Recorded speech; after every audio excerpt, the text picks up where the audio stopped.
Okay. So, welcome to the training. This training is put on by Apollo Pazell, and he is with LP National. And he's going to be talking about his experience with his campaign teams and what they're finding are best practices for uh, door knocking during this very challenging time. So, you can take it away, Apollo. Thanks very much, Kara. I appreciate being here, and thank you all for joining. Yes, so when everything happened with COVID, we put a hard suspension on all canvassing activity until we kind of had an idea of exactly how we were going to approach this year. For those of you who know me or are familiar with any of my work, I'm a big believer in canvassing and political activity, going door to door, meeting people in their communities. It is easily the most effective tool that we have as libertarians, and frankly, any politician has when they're campaigning. So it was important to me that we knew what the impact of COVID is going to have in a variety of different scenarios. So we help candidates in urban environments, in rural environments, and suburban environments. And so it was important to me that we had a best practice guide of sorts that I am working on getting it actually written out and published so that we can disseminate it out to LP candidates. But the first thing that we did is we took a poll. And our polling, we polled in different areas. First, we started in Wyoming and some of the targeted races to see how that was going to go. And we noticed some trends, and I'll go ahead and share with you what the poll was. So we polled in Casper, Wyoming, in Rock Springs, Wyoming, in Riverton, Wyoming, and in a variety of small communities in District 47 in Wyoming.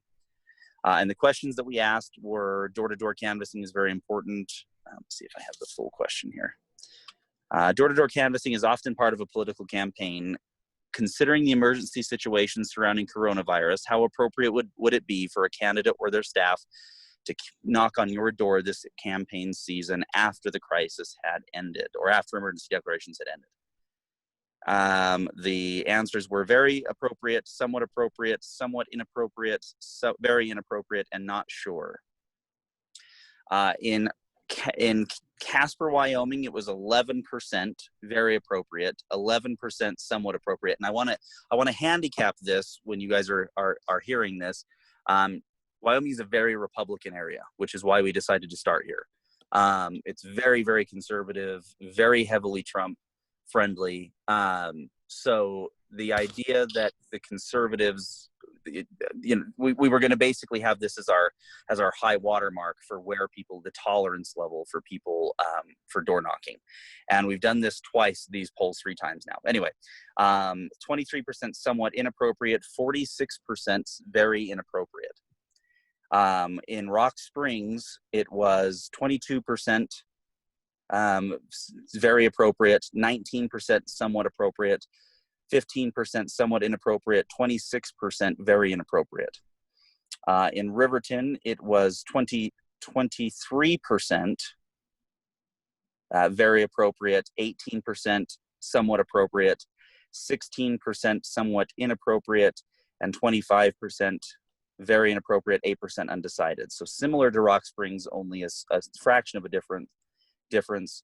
And then the various small rural communities, 22% very appropriate, 19% somewhat appropriate, 16% somewhat inappropriate, 26% very inappropriate, 7% not sure.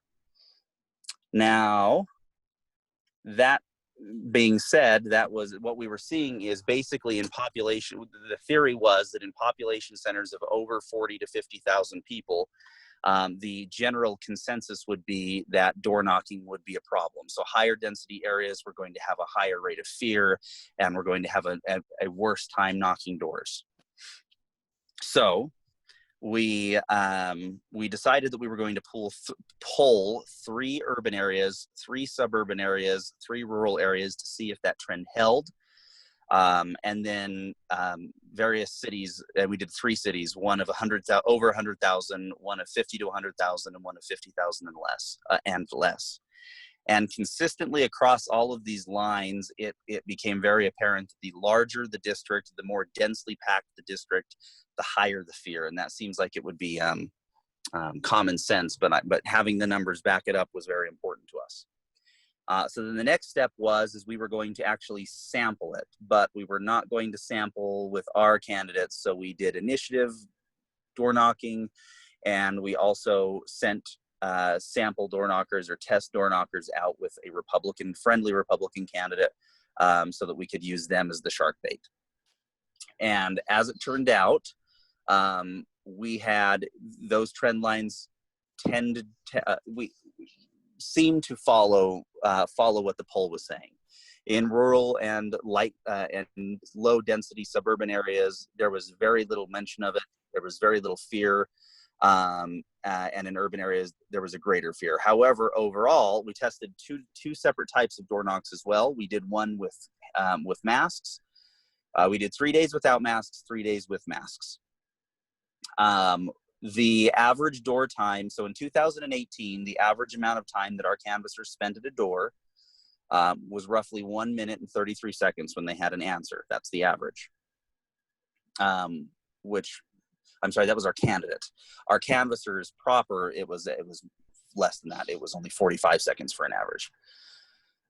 Anyway, so that average drops tremendously to an average of 29 seconds for a canvasser, and only 46 seconds for a candidate. That average dropped when they did not have their mask on. It did increase, but not all to 2018 levels. It did increase with masks on to 39 seconds for a canvasser, and 1 minute and 24 seconds for a candidate. So it did come back, but not to the degree that we had seen in 2018. So there is an impact on door knocking. We also tested a few options to try to ensure cleanliness. We eliminated the door hanger, and we put rat cards inside of clear plastic bags, like they used to do with newspapers in small towns. And then we put a sticky note on the outside that said, sanitize for your convenience. We didn't lie. We left them in the sun for a day and did everything that we could to sanitize paper. But we sent those out as a test result as well. And that was tremendously well received. We did 1 day with gloves. There was no statistical difference between gloves and masks. Or should I say, including gloves in it, it made no difference to our door times. So gloves seemed to not make that much of a difference. Masks did make the difference. There was a significant number. Another interesting point is we always ask what the issues are, what issues are important to our voters. And when we didn't have the masks on, not a single voter brought up COVID. But they also were trying their hardest to shut the door on us. But when we had our masks on, it jumped up to almost 30% of voters brought up COVID, even in rural areas. So even though there is a partisan rhetoric coming out from about this situation, the reality is that voters on the ground are concerned. There is fear. It is impacting door times. It is impacting results. And so we are working on putting together the best practices. What we believe will be the best practice is branded cloth masks. And I think door hangers are fine. We did get a lot of comments on how nice the bag was, but I don't believe that it will result in, statistically, I didn't see a change in reception or change in whether they were supporting our candidates or not. So I don't believe, while it's a nice gesture, I do not believe that it's going to have any long-term impact on actual vote results. But the other piece that we were doing is for the first 3 days of each. The first day we were standing where we were typically standing.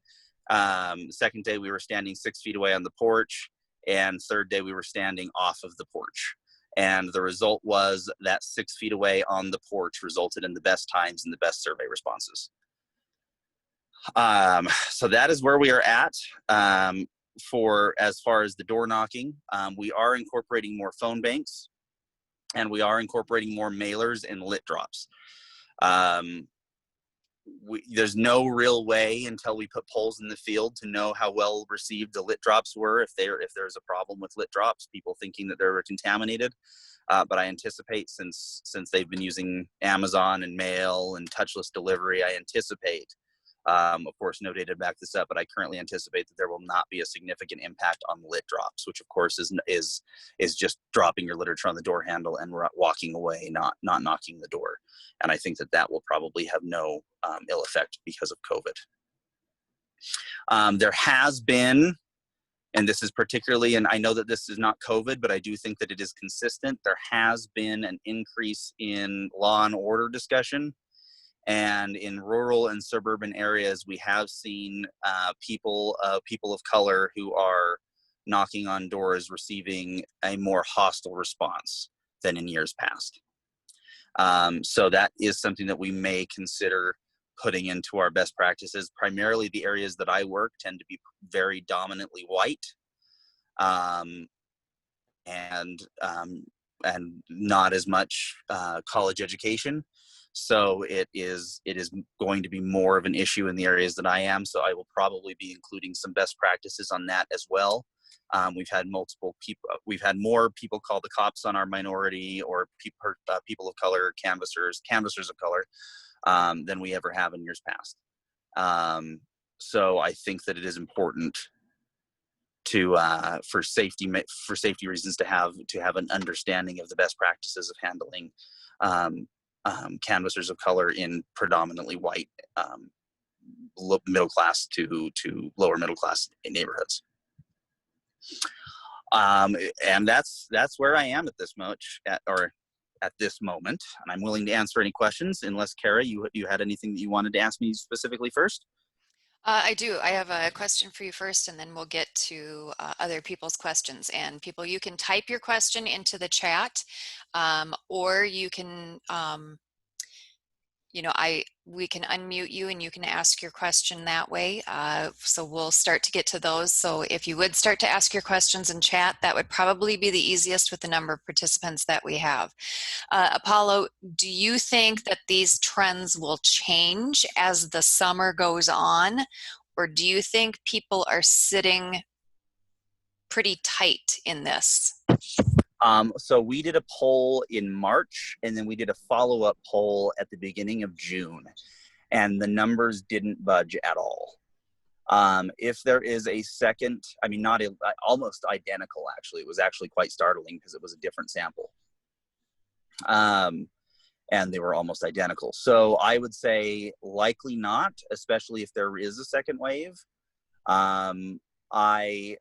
Granted, a lot of the polling, who knows what happens with the protests? People seeing these protests for long periods of time, that could change the trajectory. But as of now, there has not been a change between March and June. No. I do believe that there will be an impact from the protests, but I think it'll be marginal at best. Okay. So here's one of the questions. How much do the sanitary measures add to the cost of a lit drop? So if you're getting rack cards, you're cutting the cost of your door hangers in half, the actual paper door hangers, and then bags are remarkably low cost. So really it's labor that you're adding. It's not really cost. As a matter of fact, these actually are slightly more economical.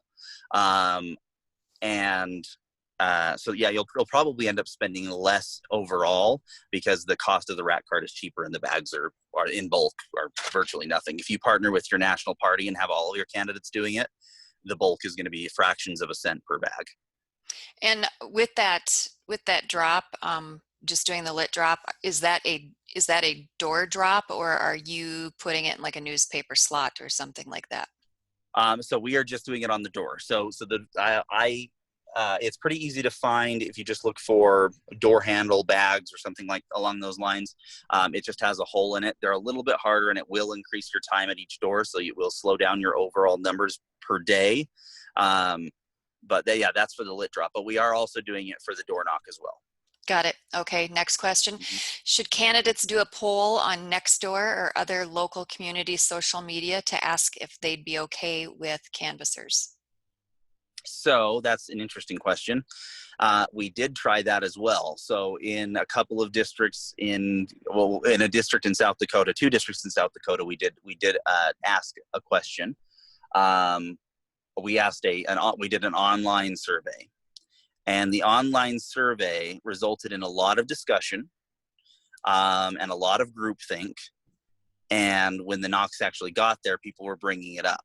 Okay.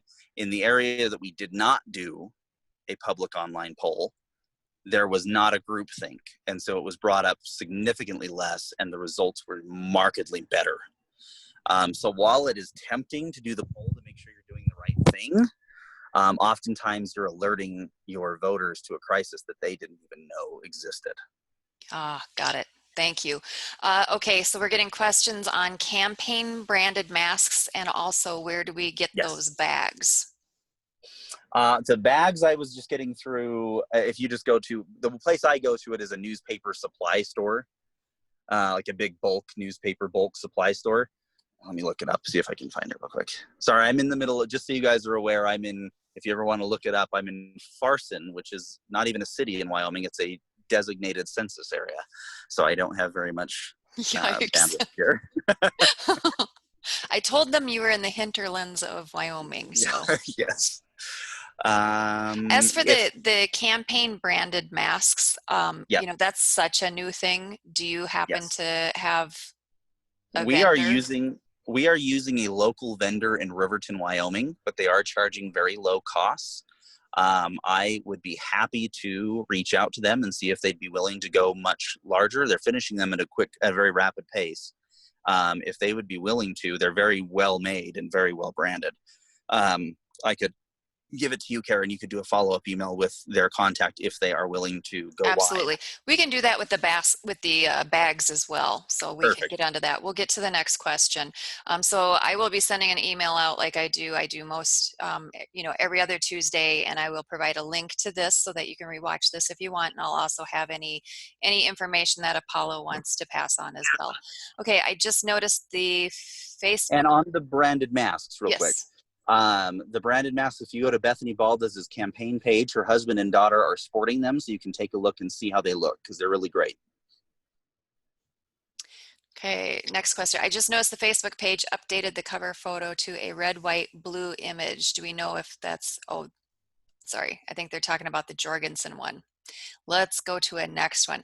Okay. Were the actual number, if tracked, of well, not well received canvassers similar to the poll results from those three places and the small communities? They were. Well, I wouldn't say that it was a poor reception, because the districts no, but we did see people that were bringing it up at the same level as people who were concerned about the knock. So the reception was not markedly or not noticeably trending, but the people bringing it up it was almost identical. Got it. Okay. Let's see. Oh, Scott Lieberman is giving everyone information on where you're at. That the population was 313 at the 2010 consensus. And it is in District 47 where Leela Konechny is running as the Libertarian candidate in a two-way race. Anyway, go ahead. Sorry. Fantastic. That's very exciting. So I have a question about the branded masks. Okay. Have you done any polling, or have you done any focus group on if you brand the mask? Because I've had a couple candidates ask me if they're concerned that if they put their branding on the mask, that gives an association of the candidate with a feeling of fear. So have a similar thing with the polling situation. That was our fear, which is why we started when we did our first canvass. We started with no masks and then moved to masks. In order to try to see because I did not want to create hysteria for the same reason that I recommended not doing those polls. So we did the first 3 days without masks for that sole purpose. And the results were so much better with the masks that it's my opinion that even though masks may have that effect, we had one of our very common comments among heavily Trump supporting Republicans was they asked us to take the mask off frequently. That was a common refrain. Trump people would ask us to take their mask off. Trump supporters would. But the vast majority of them, well, I would say maybe not the vast majority, but the majority of the Trump Republicans who would ask us to remove our masks or make comments about the masks would say, I appreciate what you're doing, but you don't have to around me. It was not hostile. There was a percentage of them that it was hostile. We got called liberals. We got called names. Somebody pulled a gun on one of our people. This is Wyoming. This is a normal thing, by the way. If you don't get your gun pulled on you every day in Wyoming, you're not doing your job right. So there was a number of hostiles, but it was not significant, no. Okay, great. Another question. Did you look at different places with a similar density, but different COVID infection rates? Yes. And did that impact feelings on the issues of canvassers? No. So we did do the test. We did it in multiple different areas. We checked some Washington precincts, we checked some Louisiana precincts, and we checked some Connecticut precincts. We didn't want to do New York because New York was just in, Right. in its situation. So we did not do New York. But we did do 3 different locations that did have hotspots, and we did them in urban, rural, and almost across the board, it was density that created the issue, not infection rate. Got it. And then I see the next question was any analysis based on party enrollment in the area? No, there was a party. You mean Libertarian Party enrollment or overall party enrollment? Which one do you mean, Tucker? Democratic enrollment. Yes, we tried to even it out. Yes, we picked, like I said, we did Washington State. We did one near the coast, near Tacoma and Seattle, and then we did one inland, and then we did one in Louisiana, one in Connecticut, to try to get a pretty wide sample of partisan divide. And then he's following up, were fears markedly higher in Democratic hype? They weren't. There was no. It was the biggest surprise of all of it because we assumed going into Wyoming that we wouldn't even have to change anything. Wyoming is easily one of the reddest states in the country, and we were just assuming we would be walking into this without, if we put masks on, it would offend, it would cause a problem, people aren't afraid. It's just not the case. Wyoming has like maybe 30 deaths total, all of them on the reservation, and they're pretty terrified up here. And that's how we saw it across the country in red states as much as it is in blue states, which is why I also think that you're seeing the pressure on Governor DeSantis to change his tactic, because while the vocal partisan politics on each side have drawn their lines in the sand, the general population is afraid of COVID. Got it. So people should ignore what they think they know about people's attitudes and just understand that across the board, it is population density, and people are taking this seriously. They do have concerns. You should wear a mask. You should maintain social distancing, to take your 6-foot step back when someone answers the door. And then follow the lead of the person who answers the door. If they tell you to mask off, you can, that type of thing. Exactly. Okay. And since it hasn't changed from March to now, you're really not seeing that it's going to have a change from now until later this summer and early this fall. So we've hit so far about 2,200 doors in various areas, and it has maintained its level. So yeah, I'm going to continue to say that I anticipate that this election season we'll have this all the way to the end, all the way through. And then here's here's a twist on it, because you asked about the neighborhood poll. When you start your canvassing, if you can send 2 canvassers or maybe 4 canvassers, one without a mask, one with a mask, at the same time, just down one street maybe, then you can get a control of your area and see what the response is, and you could do a very very quick real-time assessment just right at the beginning, maybe the first day of your first canvass, just to see how your area will respond, because politics is a world of anomalies. And being aware of those anomalies is critical to winning elections. So it might be worthwhile to do something like that, or if you can afford a double-blind poll, then that as well. Okay. Question is, have you advised candidates on how to handle COVID-related questions? Yes, extensively. That's been a big. I mean, yes, I have on both sides. As a political consultant and a hired gun, your job is to speak to the voters. It's not to try to push an agenda. So I have advised both candidates who are deniers of COVID and candidates who are more skeptical or more fearful of COVID. I have tailored answers to both. I don't want to put you on the spot, and we are going to be wrapping up, but perhaps you could come back for our next one, and we could have that as a specific topic on how to handle COVID-related questions. Is that Sure. something you're game for or not game for? And I'm good either way. Sure. Yeah, Okay. absolutely. I think that's what we'll do because I think there's a lot of questions on this, and I do think that this is a larger topic than we have time for this evening. So we'll set that up so it won't be next Monday. It will be the following Monday. We're going to have Apollo back, and then he's going to answer that question on how do you handle COVID-related questions. Wonderful. Excellent. Looking forward to it. Okay, I think we're going to wrap up. We try to keep these pretty tight. We've hit the 30-minute mark. Apollo, I really thank you a lot. This was excellent information. Thank you. Thank you, Kara. I appreciate it. And thanks to all who are listening. Have a good day.